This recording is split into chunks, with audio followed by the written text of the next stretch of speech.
Dr. Ed Amores will now go into more detail about the anatomy of a contract, including some pearls and pitfalls and how to evaluate a contract.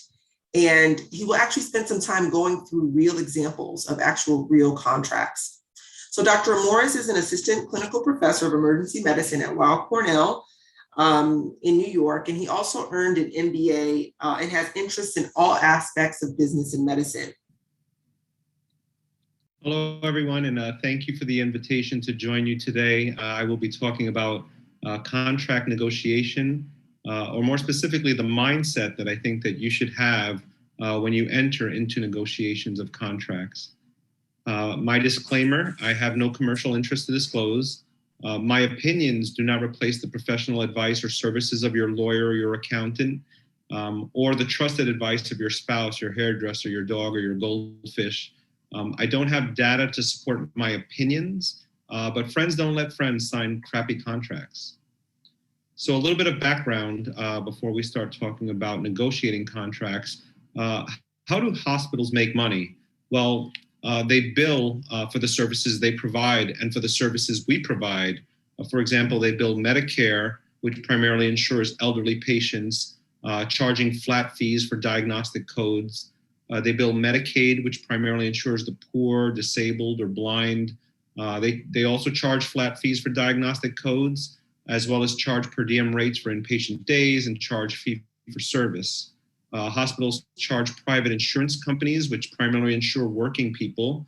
And typically they will charge negotiated fees for their diagnostic codes and services. Hospitals also charge uninsured patients, sometimes on a sliding scale, individually negotiated fees based on the patient's ability to pay. They are limited by what they can charge by certain entities such as ACOs, which share aggregate savings with Medicare, incentivizing cost savings. Bundling can also limit what hospitals can collect. Bundling of hospital physician groups, skilled nursing facilities, home health aides. Typically, it's one bundled payment to the entire group for the episode of care for participating Medicare beneficiaries. And episodes of care are defined as typically one of 10 applicable conditions selected by the secretary. And care is defined as beginning 3 days prior to admission to a hospital and ending 30 days following the hospital discharge. And for bundling, it must meet certain quality measures. Other limitations include charity care. So that's care that's provided at a discount for financially challenged patients. There's uncompensated care, especially in emergency medicine, and other losses that hospitals may face, for example, with our recent pandemic. So how did private doctors make money? Typically working as small independent businesses, whether solo or in a small group. Some of them would charge cash only in a concierge fashion. Some would charge insurance companies and typically use the capitation system, which incentivize minimal expenditures on treatment. So the less money the physicians or the organization would spend on taking care of patients, the more money they got to keep, or they would charge fee for service. But how do hospitals actually make money? Hospitals very quickly realized it was more lucrative to employ these private physicians than to partner with them. And that marked the beginning of the physician as an employee. And I'm using the term physician interchangeably here because I don't know if we're a mixed crowd, if there's any APPs in the audience. I think the large part of our group is residents, but this is applicable to anyone who can enter into a contract agreement in a hospital working in emergency medicine. So apart from those private physicians, how did or do most EM physicians make money? Well, typically working as employees of either a hospital or a group that has a contract with a hospital, at times also as working as independent contractors. So generally speaking, we trade our right to bill for the services we provide for a salary. So what we're negotiating then instead as we become employees are contracted hours and the amount of salary we will be paid to work those contracted hours. Remember that the patient encounters occurring during the hours that we work are billable. We've given that ability to bill for that work over to the hospital in exchange for a salary. So the more patients seen per hour, the more profitable we are to our employers. Therefore, they see us as an asset, right? And what is an asset? Something that makes you money. So you're seen as an asset designed to make money for your employer. And truthfully speaking, we can be seen as an asset because we are income producing. And like an asset, we can be seen as interchangeable, right? You can take any two board certified ER physicians and trade them on shift, renewable. So we enter into contracts and those contracts can be renewed and we can stay put and continue to work. We're also seen as replaceable. So if you get old, if you get sick, or if you decide you don't want to work there anymore, or if for any reason they decide they don't want you there anymore, well, they can look to replace you. I reject that concept, though, that I am just an asset. I am an asset, but I'm not just an asset. So I consider selling myself versus selling my skill set. I try not to sell myself to my employer, but rather my skill set. And what that means is I try to separate myself as a person, who I am from what I do. And I encourage all of you to do the same and to be your own agent, represent yourself in those contract negotiations. So let me touch a little bit on compensation models. How do we get paid for the work that we do? Well, typically, most of us who are employees are going to be salaried W-2 employees working either full-time or part-time and getting paychecks, and at the end of the year, a W-2 that we'll file with our taxes as an employee. Some of us will work as independent contractors, where we'll get a 1099 MISC. Note that if you're working as an independent contractor, that typically means no taxes are withheld. So you're responsible to set aside some of the money that you earn to make sure that you can pay your taxes. Some of us also can supplement our income working per diem, and that can be either as a per diem employee getting a W-2 or as a per diem independent contractor getting a 1099, and I've done both. Or working locums, where you may be sent to work somewhere at subcontracting for an organization that contracts with hospitals and other organizations to provide warm bodies, basically to fill shifts. Adding to what we get paid are the possibility of bonuses, and some of those are based on RVUs. Some of them are based on metrics that are performance-based. You may see a bonus for signing a contract. And if you ask for it and you've been subspecialty trained like I have, I did a fellowship in sports medicine, you may get a training bonus if you ask for it. Very often they will not offer it up unless you ask. So how much do we make? Well, I'm going to tell you that this data is a bit dated. So if you look at the bottom at my source, it's data from 2014. I've actually given this lecture in a few different versions over the years, and the first time I gave this lecture, I think, was 2015. So the data that I'm using is from 2014. But more important than the actual numbers you're seeing is the concepts that I'm hoping to share with you. So back in 2014, what was the median salary for an EM physician? About $300,000. While the average or the median gross charges for the work that an EM physician would do in a year was over $1 million. But that was what we were charging or what we were billing, not necessarily what was collected. But even if an employer were to collect half of what they charge, and I can guarantee you that they collect more, but even if they collected half, you can see if they're clearing 200 grand per employed physician, and there's how many physicians are in a group. Well, it depends on the size of the group or the size of the hospital. This can be really profitable really quickly. So it is profitable to employ physicians, including EM physicians. So how do we compare to those other physicians? Well, it seems like for the most part we're in keeping. Most of the numbers are in the 30% range. You may notice that the hospitalist percentage is higher at 52%. So while they're getting paid a higher percentage of what they bill, they're not collecting, or at least they're not billing as much as we are. And it stands to reason that they are therefore not collecting as much as we are. So even though they're at a higher percentage, the median salary for a hospitalist, for example, or for a pediatrician or a psychiatrist tends to be lower than what the average EM physician makes. Also to be considered is supply and demand, which can really affect how valuable as an asset you are thought to be by your potential employer. So again, based on again, this data may be a bit skewed because it is dated, but back in 2014, South Central U.S. area, about $300,000, where the Northeast was closer to $250,000. Why was it lower in the Northeast? My best guess is because of the supply and demand dynamic in the Northeast. It's seemingly more people that want to work there. So when there's more competition for work, they can lower the salary and see who will take that job at a lower rate. Looking at what's happened in the U.S. and probably around the world, but in the U.S. over the past year, there's definitely been a supply and demand shift across the entire United States because of the pandemic. Initially, there was increased demand for us at the very peak, and then as volumes dropped and people stopped going to hospitals if they could avoid it, it seems like the demand for us as assets also dropped as well. Which made it a little difficult, not a little, it made it very difficult for some of us to negotiate fair contracts. Speaking from experience with my own residents, I can tell you that many of them had great difficulty finding work. So they had to, many of them would talk to me about contract negotiation and for contract negotiation advice. And my advice changed.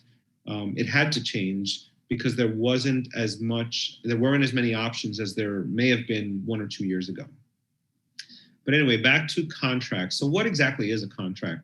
As a noun, know that first and foremost, a contract is an agreement. It can be written or spoken.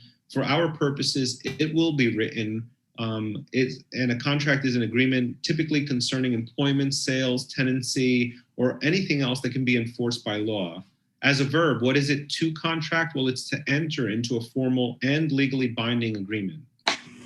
So some contract examples that I am familiar with firsthand, all of these. Business partners. So I was a co-owner of an urgent care several years ago. I had 2 business partners. We opened an urgent care in New Jersey, and we ran it for a couple of years, and I ended up selling my share, and I was happy that I did that. Independent contractor. So hospitals can hire independent contractors. I've been an independent contractor. I've also been the entity hiring an independent contractor. For example, if you need someone to come and fix your roof, well, that roofer may be an independent contractor, and you'll sign a contract for that roofer to get a certain amount of work done by a certain amount of time for a certain price. As an employee,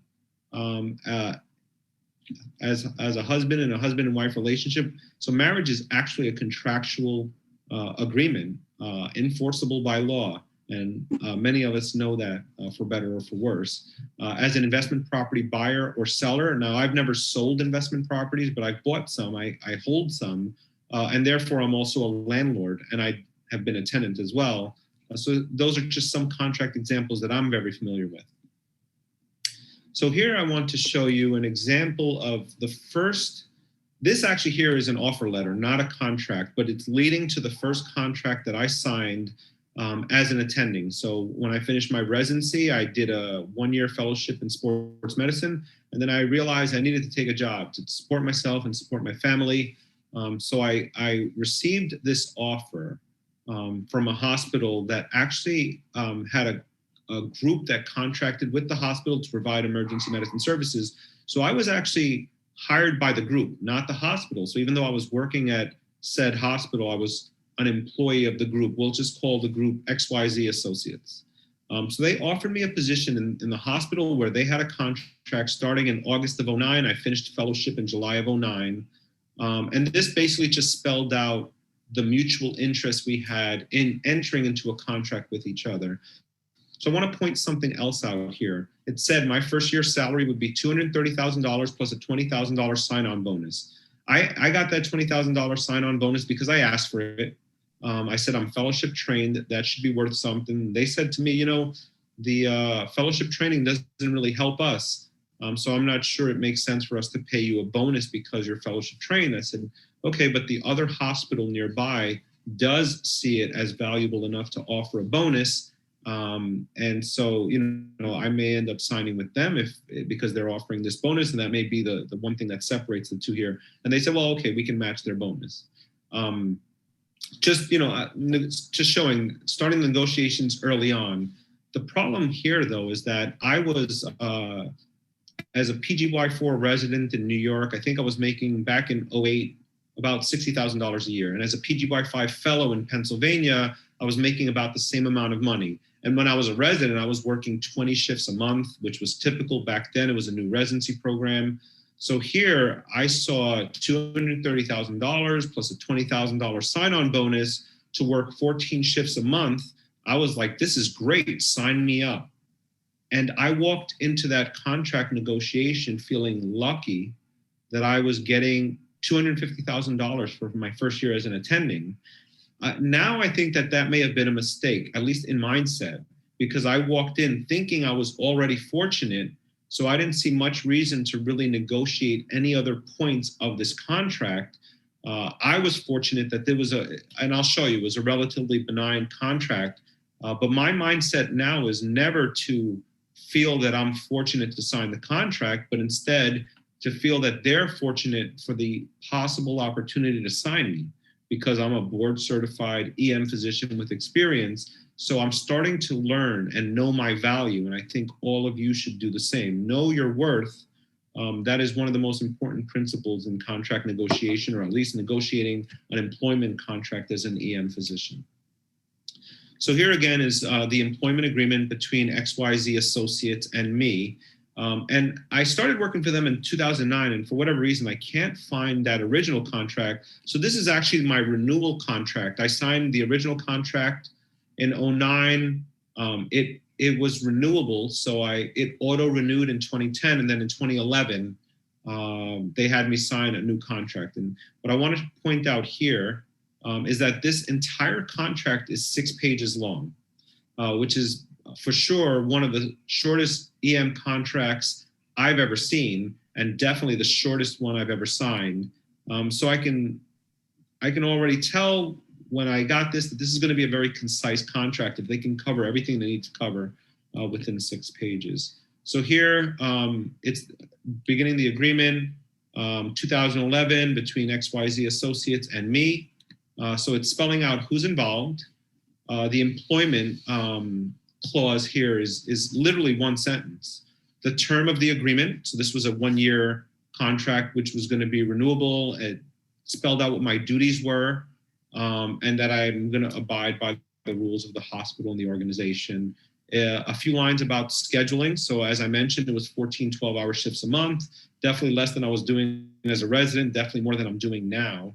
And how many hours per year that totaled, and what I would be, how I would be compensated. So this was, my initial contract was $230,000. At this point, I had negotiated up to $242,000 for the renewal, because now I'm not fresh out of residency or fellowship anymore. At this point, 2 years later, I'm board certified and experienced by 2 years. So I negotiated for a little bit of an increase, and they put that in there. And then a little bit about medical records and confidentiality, and a little blurb here about non-competition, which you'll see some version of this in almost any EM contract you sign. In this version, it says that I cannot work at XYZ hospital for 2 years if they lose the contract. It didn't limit me from going to any other hospital in the town, in the county, or in the state. This clause talks about termination. So a 90-day prior notice by me or the corporation, or sooner if we mutually agree, immediately for just cause or for the death of the physician, et cetera. But you'll see that this is very equitable in that I'm held to the same notification timing that they are. And then on the last page, a few other things, the privileges, that this is the entire agreement, the construction of the contract, benefit waiver, heading, severability. And that was it. Actually, one more clause here, notice, and then I signed it. I signed it on September 11, 2011. That was the entire contract. So that one was pretty benign. And so I was very fortunate because I was very green when I signed that contract. I didn't have an MBA yet. I wasn't as well versed with contracts as I feel that I am now. Now I talk to a lot of people about their contracts. A lot of my residents will come to me and say, hey, can you take a look at this contract and tell me what you think? One of my residents brought this contract to me, and this contract for me stood out as especially troublesome. So I want to point out some of the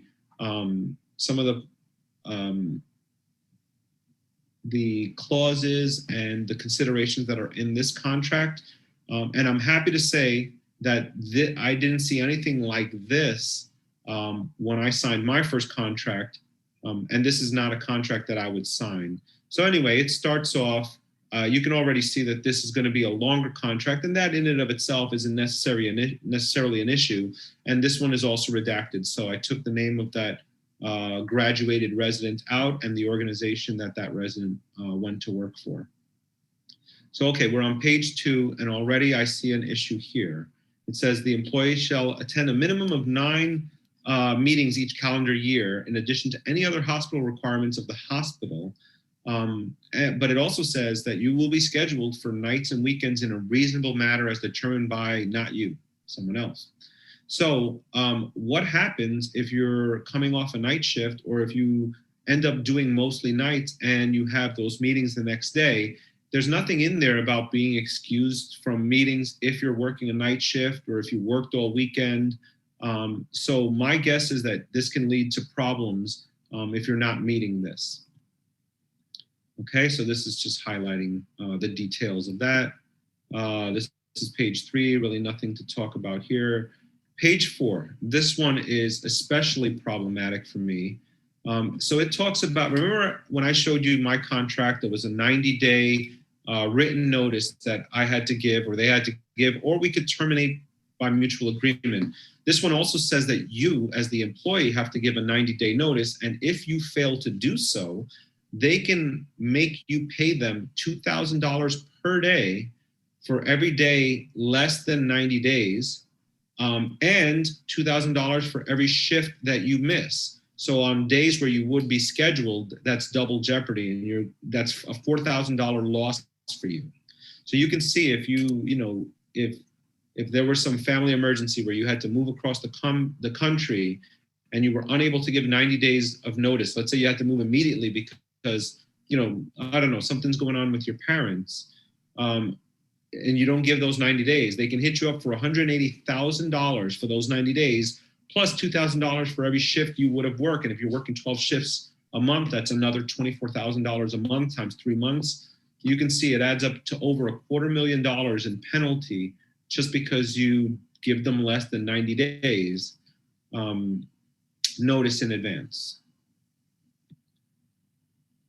Meanwhile, if they need to give you notice, as you can see here, they can terminate the agreement with 1 day's notice if they lose the contract with the hospital, which is their issue, and yours by extension, but that's their issue. And if it's for any other reason, they only have to give you 10 days notice, whereas you have to give 90, or you're under some very severe financial penalty there. So now you know who you're dealing with. This section on restrictive covenants, that's the non-compete section. Remember, in my contract, I couldn't work at XYZ hospital for a different group. Well, here it says that during the prohibited period, you cannot work in the prohibited territory. So here it says 2 years where you can't work in their territory. So within 25 miles of any of their hospitals or medical offices or clinics, etc. That can be really problematic if you're tied to an area and you can't find work there because you're restricted by this covenant. My opinion in emergency medicine is that there's really no place for non-competes. If I leave hospital XYZ to work across the street at ABC, I'm not taking patients away from XYZ. Patients are going to decide which hospital they're going to go to. There just needs to be someone there to see them. So maybe in other specialties this applies, but I feel that in emergency medicine, there is no reason for a non-compete. And I won't allow them in the contracts that I sign and if I do, I ask for them to be modified heavily so that I'm not limited from working for a competitor if I decide to leave XYZ or any other hospital. Okay, so there's the restrictive covenant that we had talked about. And they were talking about the prohibited territory as well. Okay, protection of confidential information. Employee agrees not to disclose without written consent any other person's the confidential knowledge or information. So I'd imagine that if you took this contract to a contract lawyer, it would be exempt. Legal advice would be exempt. But I'm always suspicious when I see that a contract says that I can't talk to other people about my contract or my agreement. If there's nothing to hide, then I don't see why that's an issue. That to me tells me that it's quite possible that different people are making different salaries to do the same work. So I'd be very suspicious or at least leery to see something like this. Interest and reasonableness. So looking closely at this, this says here that if you violate any terms of this agreement to not compete, remember we had mentioned you can't work in their area, 25 miles within their area for 2 years. But if you do, they can get you for $250,000 without the necessity of proof of actual damage. They could just say, hey, this person damaged us, Dr. Amores damaged us by working for ABC instead of us over here at XYZ, and now he has to give us $250,000. There's absolutely no reason to have this in a fair contract, but this is what's in there. Furthermore, this contract says that the employee waives any requirement for the necessity of proof of actual damage. So they're basically speaking for you. They're saying that you agree that that's fair, that they don't have to prove damages, they just have to say there are damages, and you have to pay them $250,000. And if that wasn't enough, they're going to charge you interest on that money. That's what this 1% over here is. All right. Certain obligations. So non-solicitation, non-disclosure shall survive the termination or expiration of this agreement. So that means you can't talk about how crappy this contract is after you've signed it or after you're done working for them. I never worked for them, by the way. I told my resident not to work for them, but he did. Indemnification. So employees shall indemnify and hold harmless XYZ hospital and its shareholders from any liability or damages arising from the activities of the employee, which are prohibited by law but not limited to HIPAA stuff, right? So I would not indemnify my employer if I'm working for them and something happens due to my activities. Let's say there's a HIPAA issue, right? So if for whatever reason there's a complaint of a HIPAA violation and I'm involved, whether or not I'm truly at fault, I'm not going to say my employer is indemnified, just come after me. If I'm working for them, if I'm making money for them, then they're in this with me. But again, just shows you who you're dealing with here. Reimbursement of the employee. So this talks a bit about how much you're going to get paid at the end of your employment and what you need to repay them for their medical records, et cetera, et cetera. So what I wanted to point out here is that they're saying that you agree to pay for their lawyer if they have to come after you for a dispute, a pay dispute at the end. Liability insurance. So employers in emergency medicine typically will provide you with malpractice coverage. It's a topic for a different presentation, but there's typically two kinds of insurance. We're talking about claims-made insurance or occurrence insurance. This employer is offering claims-made insurance. So just remember, a claims-made policy covers you if the policy is active when the claim is made. An occurrence policy covers you if the coverage was active when the incident occurred.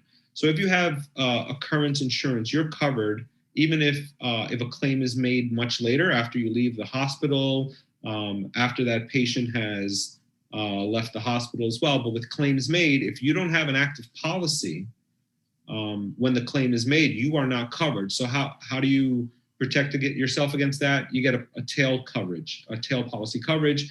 And as is typical, the employer will cover the cost of the tail coverage. But this is saying here that if you work for them less than a year, they're not going to pay for your tail coverage. Or if you fail to finish documenting all your charts within 5 days of your last shift, you're going to have to purchase your own tail coverage because they won't. So what if you left on your last day of work on good terms, but then there's a death in your family and you can't reasonably finish your charts within 5 days? Well, now you're not going to get tail coverage because they put in your contract that if you're not done within 5 days, without exception, that they don't have to cover your tail coverage. Again, that all just sounds unreasonable to me. This here is another point. So the records, if you get sued, and almost all ER doctors will be sued at some point in their career. I've been sued several times, so I'm speaking from experience. It says that the employee shall not be entitled to have records or charts of these patients, but if you need them because you're being sued, then you'll be granted reasonable access. However, you need to pay for them. You need to pay for your own copies. It says it should be provided at the employee's expense. I've never heard of anything like that before. I've been sued several times. Each lawsuit was in a different hospital. Each time I was provided the records I needed to help defend myself, and I was provided the lawyer I needed to help defend myself. So it's outlandish to me to expect that you would work, possibly get sued, and then have to pay for your own records. And lastly, this says that this is the entire agreement. So anything they promised you verbally, it's not going to show up here. But that's something to consider with almost any contract you would sign. So if we were all together in person, I would ask for a show of hands. Who would sign this contract? I don't think I would sign this. And I know I would not sign this contract unless I had, before the pandemic, I said under no circumstances would I sign this contract. Now that I've seen what the pandemic has done, I would say I would be super reluctant to sign this contract and I would try to get it modified. But more importantly, I'm concerned about who I'm dealing with here. So do you think that this employer is going to be rational if and when issues arise? I think that they've already shown their hand and shown you that they're not going to be reasonable in any future negotiations if this is how they handle their very first negotiation with you. There's a little bit more to this contract as well, talking about explaining their compensation package. So it says here, a full-time employee must work 1,800 hours per year or an average of 150 per month. But by the way, they make no guarantee that they're going to give you 1,800 hours per year. They require you to work 1,800, but they don't guarantee you that they'll give you 1,800. So my guess is if you fall under the 1,800, you're going to lose some money and there may be some other penalties. Also note here, this was 2017. This resident was offered $190 an hour to work for them. But this also mentions when it comes to vacation time that you can sell your vacation. I think it's here somewhere at $100 per hour. And it also says that you get 2 weeks of vacation per calendar year. So you're going to work like a slave for this group at this hospital and only get 2 weeks a year vacation. I got more than 2 weeks a year as a resident. I'd imagine all of you are getting more than 2 weeks per year. This almost seems comical to me. There it is, 2 weeks vacation. And lastly, they're talking about a signing bonus of $10,000 after you complete 2 years with them. Really, sign-on bonuses should really be given up front. They may be prorated, but I'm not sure that I would take this money. It says here, though, that you would return that bonus money if for any reason you fail to complete a year of service and 1,800 worked hours in that first year. It seems ridiculous. I'm not even sure I would accept that money. Look at the last line here. Further agrees that the employment opportunity offered by this organization and the recruitment bonus is adequate consideration for the restrictive covenants set forth herein. So if you accept that $10,000 and you go to work for them, you're saying that, hey, I'm okay with all of this. And if you take that $10,000, this is just another nail in the coffin. If you try to fight it later, well, they'll say you took that money. Clearly that meant that you agreed to be bound by all of these restrictions. That is a horrible contract. It's a contract that none of us should see, but many of us will see. Clearly, any prospective employee of that organization is going to get that contract. And I would like to think that no one would sign such an egregiously slanted contract, but I know of at least one person who did. So you've seen this slide before. I'll bring it up again. Again, what is a contract? It is a written or spoken agreement, right? So do you agree? That is the question. If you don't agree, don't sign or change it until you do agree. I've had employers tell me, well, the lawyers created the contract. I can't change it. No, that's not true. The lawyers put into writing in legalese what the employer wants. So know what a contract is and know what it's not. It's not just a formality. It's not your ticket to ride. It's not just, let me sign this and then I can get started with work. Let me get this out of the way so I can start working and start getting paid. It is not a formality. It not only spells out what your obligations and entitlements are, remember, it sets the tone for your entire working relationship with your employer. A crappy contract is your warning of what awaits. And that's the reason why I personally would not sign that contract that I just showed you. So some contract pointers that I want to share. Remember that contracts are written to benefit those who write them, not those who sign them. And the only time you have any real negotiating power is on your way in or on your way out. Once you sign that contract and you're an employee and you've committed to 1 year, 2 years, you're really not going to be able to renegotiate very much, if at all. And keep in mind that in general, your employer wouldn't sign the contract that he or she offers you. So what do you do, or what should you do? Well, I think you should write your own contract, at least for practice. Write a contract with your proposed employer, put in everything that you want, everything that you think is fair, and then see how it matches or how it compares to the one that you're offered. And then you know what you're negotiating towards, the contract that you wrote. Because you have to keep in mind that you don't get what you deserve, you get what you negotiate. I got that $20,000 sign-on bonus to work at XYZ, my very first contract, because I asked for it. They didn't offer it. I don't know if I deserve that $20,000 sign-on bonus. It wasn't going to help them for me to be fellowship trained, but I asked for it, and so I got it. Know to represent yourself objectively in the negotiation. Know what your worth is, and separate yourself from the negotiation of the asset. You really need to take all emotion out of it, and you almost have to enter it the way a lawyer would enter it. I enter it the way a business person would enter it. So I say, I have an MBA degree. So my mindset, at least, even if I don't say these words, my mindset is Edward Amores, MBA, will gladly discuss with you the potential employment of Edward Amores, MD. I don't do much work, or I don't do any for hire work in the business world. I work as a physician, but I use what I've learned, the principles that I've learned when I got my MBA to help me negotiate myself as that medical asset. This is a really good depiction of my mindset when I'm negotiating a contract. I think Jay-Z said it quite well. I'm not a businessman, I'm a businessman. So think like your business. Think like a business because you are your business.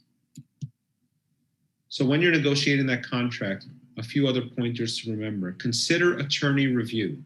I am not an attorney. I'm just a guy who's seen quite a few contracts and signed a couple of them. And I'm someone that any of you can reach out to if you have any questions, but I cannot substitute for a qualified contract attorney. Some things that are worth negotiating is that non-compete clause, the evergreen aspect, or whether or not your contract is renewable or a non-renewable contract. The difference may mean how much notice they need to give you before termination. Benefits are definitely worth negotiating because that's 25 to 40% of your compensation. So I would tell you that I would rather negotiate for health insurance included than for a raise, a financial raise, even if it was for the same amount of money. Why? Because if I got a raise for that amount of money, I'd pay taxes on it. Whereas if they provided me with the healthcare insurance, I'd actually come out ahead. Keep in mind that everything is negotiable. So start from scratch. Whatever they send you, whatever contract they give you, that's where they're starting. It doesn't have to be where you start. Keep in mind that whatever is offered or promised, you need to get it in writing, because if it's verbal only, it's not enforceable. Getting professional advice. It's a good idea. In addition to getting a lawyer, now that you're going to be making much more money, signing that first contract, working as an attending, not to make mistakes with your money. So consider hiring a qualified financial advisor, an accountant, and someone who can prepare your taxes for you. You don't have to do all of these things yourself. Remember to get your house in order. Now that you're making more money, address your debt. Most of us will have debt remaining from med school or from before. Separate what you spend from what you save and protect your savings. Ideally, live below your means. If you're living above your means, you're going to get into trouble. But if you live below your means, that means that you're able to put some money away for savings, and you can be comfortable with what you're making. And if you're able to, consider expanding your means. Pay attention to your retirement benefits. Someday you will stop working and you're going to need something to live on. So there's pensions, which are really hard to come by now. I don't know if any employers really offer pensions anymore. Maybe some government entities do. There's some other retirement vehicles like 401ks and IRAs. Get familiar with them, decide which one makes the most sense for you, and put away some of your money for retirement. And consider beyond, creating revenue streams independent of your employer. So medical businesses, right? You could run an urgent care like I did. You could consider non-medical businesses, profitable hobbies, consulting. Some people will do expert witness testimony work. There are other ways to make money besides just grinding shift in the ER. Beware of those expensive mistakes like divorce. Divorce is very expensive and will be even more expensive once you make more money as a physician. Whether you are male, female, or whatever, divorce is expensive. It's definitely an expensive mistake to live beyond your means, as I mentioned. Excessive tax withholding is not really a serious mistake, but you're letting that in. If you have excessive tax withholding, you're allowing the government to use your money interest-free when you could be using that amount of money to invest or otherwise wisely increase your money. Make sure you maintain a work-life balance, enough exercise, enough sleep, and take care of your mental health. Emergency medicine is tough. All medicine is tough, and I don't think it's going to get much easier. So make sure that you protect your mental health. You should never put the demands of your job above your mental health. I've given a talk to my residents about what to do or things to consider if you feel that your mental health is being impacted by your job. And that includes leaving medicine if that's what it takes to ensure your mental health. The way we work in medicine can definitely impact the mental health of many, negatively impact the mental health of those who work in medicine. Also beware of golden handcuffs. So that's the concept of taking a job based on what you're going to make and then finding yourself tied to that amount of income. So if you live a lifestyle that requires you to stay at a job that you really don't want to be at, to sign a contract that you otherwise would not sign, then you are handcuffed to that job. So you want to make sure you're always in a position where you can walk away from your employer, that you can walk away from any given job because there's always other work there. But if you put yourself in a position where you're handcuffed because of what you make and how you live, that's another expensive mistake. So live within your means.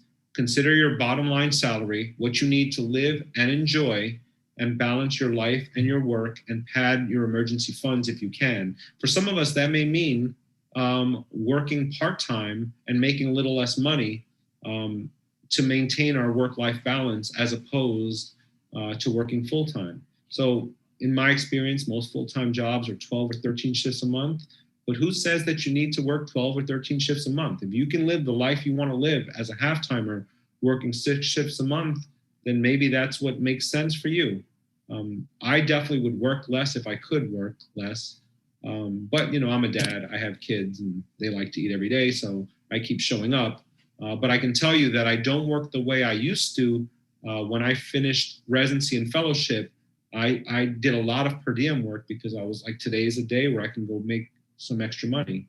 But my mindset has changed, and many of you will go through that as you get older and you work more and more as an attending. Your mindset may change as well, as long as you're in charge of those decisions. Wonderful. Thank you so much, Dr. Morris. That was a great lecture. I don't see any questions in the chat here, but does anyone have any questions for Dr. Amores at all? I have a few, but let's see if any of you guys have any.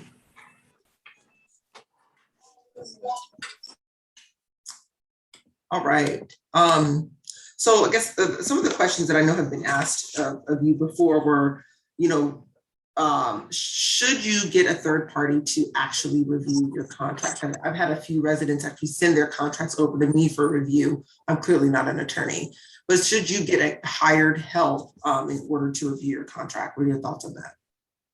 I think it's a great idea if you can afford it, and it's an investment in your future. So remember that if you're signing a contract, you're looking at something that's going to affect your life for at least the next year or 2 years or longer. So when you look at it that way, the idea of spending, $500, $1,000, whatever the hopefully flat fee that the lawyer charges you is going to be worth it, so that you can avoid being taken advantage of. So I think it makes sense to hire a contract attorney, especially if you're not comfortable understanding the terms of the contract and what impact they may have on you. I learned something today, listening to some of the lectures. I know that most of you are out on the West Coast, and it sounds like some of the ways contracts are enforced differs between the East Coast and the West Coast. And just learning that, even with the experience I have, I realized, geez, if I ever went to the West Coast, I may need a contract lawyer who understands the typical contracts that we're looking at on the West Coast. So I would be a proponent of investing in getting professional help. You can get all the advice, the free advice you can get, but before you sign the contract, I would highly recommend spending the money on a qualified contract attorney. And it's difficult if you say you're getting, premature contracts from multiple places. Would this be a contract more like that you're planning to potentially sign with this place? That's the one that you would get reviewed? Yeah, I think that's the one that makes the most sense to spend money on. So if you have a lawyer who says, hey, I'll look at 5 contracts for this flat fee, great. But if they say, you're hiring me to sign the contract, well, figure out which job you're going to go for. I wouldn't spend time or money having a lawyer look at a contract that I do not intend to sign. I would narrow it down to 1, maybe 2. If there's something in the contract that really is going to determine which one makes the most sense to sign, then bring the 2 contracts to the lawyer. But I wouldn't bring a stack of contracts. I think that would be a waste of time and possibly money. Awesome.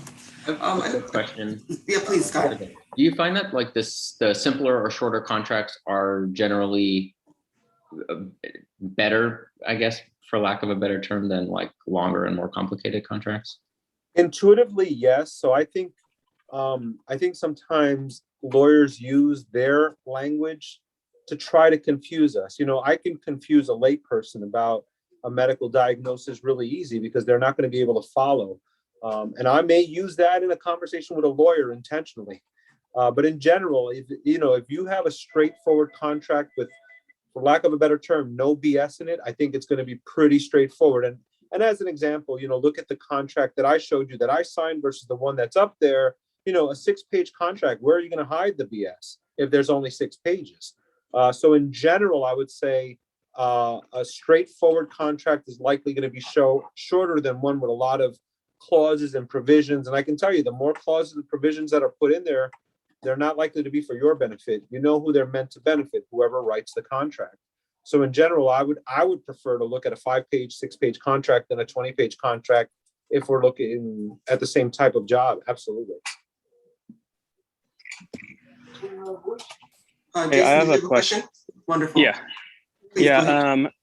So, you spoke a lot about knowing your worth, and the contract should be, about us. But as new graduates, how do we really have a good idea of what is our worth? How much negotiating power does a brand new, attending actually even have? Yeah, I think there's 2 questions built in there. So how do you know your worth? By talking to some doctors who are more experienced than you, seeing what other offers are out there, your worth, not as a human being, but as an asset, is going to vary with the market, right? So during the pandemic, your worth was lower because there were more of us, me and you, looking for jobs. When there's a scarcity of us, our value seems to go up. We're just like real estate in that way. So you talk to people who are more experienced, and maybe you get a better sense of what you should and could expect as an EM doc looking for work. Sorry, I missed what. There was another question built in there. It was like a two-part question. How do we? I think it was. Yeah. How do we know our worth, and how do we negotiate that worth? Was that the other part of the question?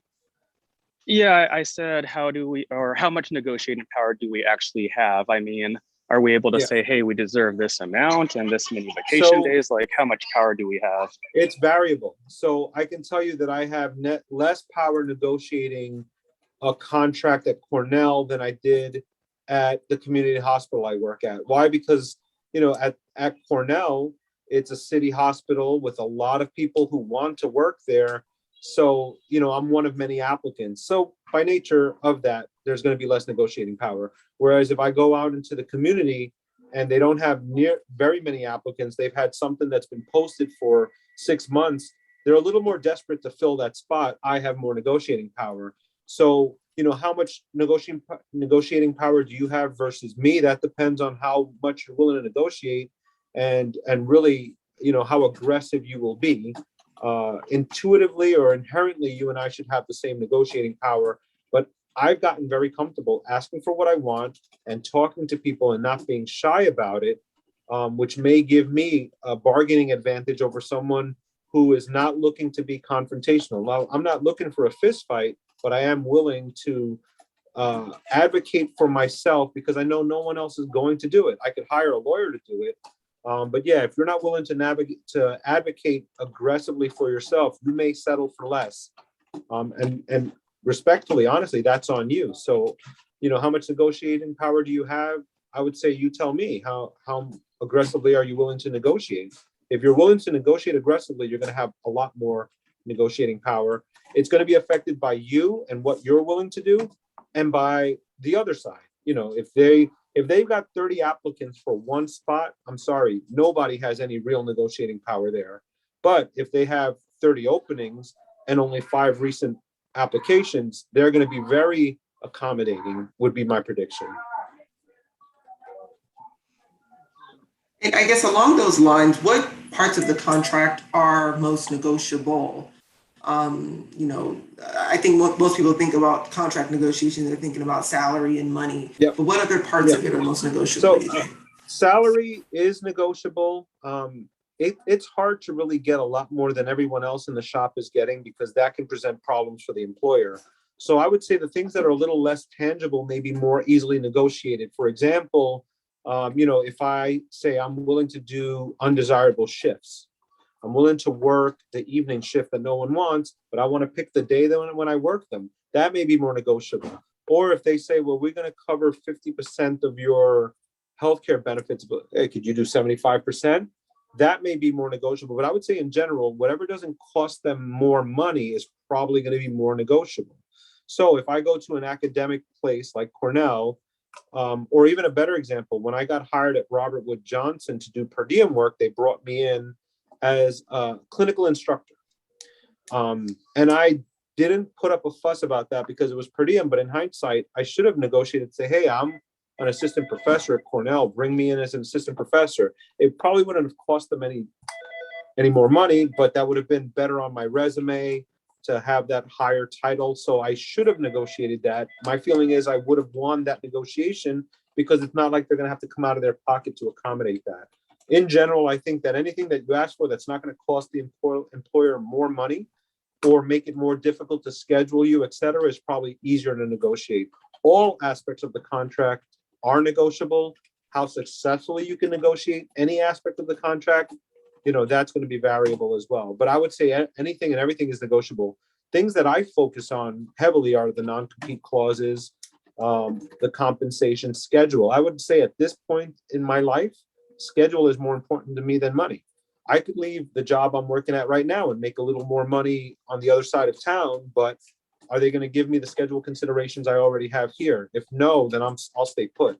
Here where I'm working today, I get PTO. That's really a nice feature. It's paid time off, and I accrue those hours.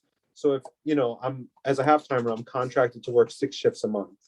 If in July and August, I want to work 5 shifts a month and get paid the same amount of money by burning a little bit of PTO so I can spend more time with my kids because it's summer, well, that's valuable to me. And that may be what distinguishes this job versus the other job that doesn't offer PTO.